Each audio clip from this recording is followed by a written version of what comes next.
Global equity markets staged a comeback last week after Chinese and US teams ended trade talks in Beijing, with officials saying further details will be released soon. This raise hopes that an all-out trade war that could have badly disrupted the global economy can be avoided. Indices rebounded to hit near 4-week highs, taking the lead from Wall Street.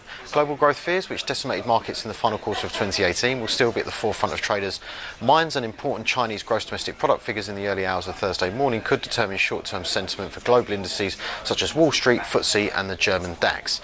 Cable could be in for a volatile time next week as UK Prime Minister Theresa May will attempt to get her Brexit deal pushed through Parliament on Tuesday. The issue is likely to dominate sterling trade in the run-up. May will lose the vote unless she can convince opponents both within and outside her Conservative Party to back the deal. Should the deal somehow get the approval of Parliament, Cable could strengthen as it benefits from the increase in clarity surrounding the UK leaving the European Union.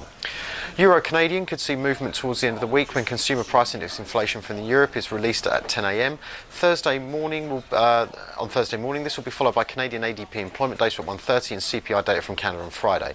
With the ECB having called time on their lucrative asset purchase programme at the end of 2018, focus now moves to the ECB making inflation their main target, to which CPI figures are one of the main gauges for amending future monetary policy, and thus the reading, positive or negative, could see subsequent volatility in the euro.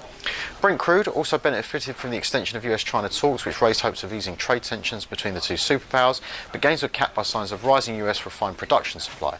EIA crude oil stock exchange will be important to watch on Wednesday at 3:30 to see if there's been a build or drawdown of inventories.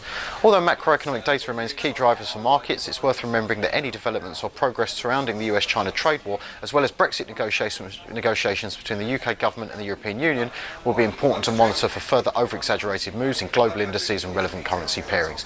For more information on our company diary and economic calendar, please see our week ahead. Thank you.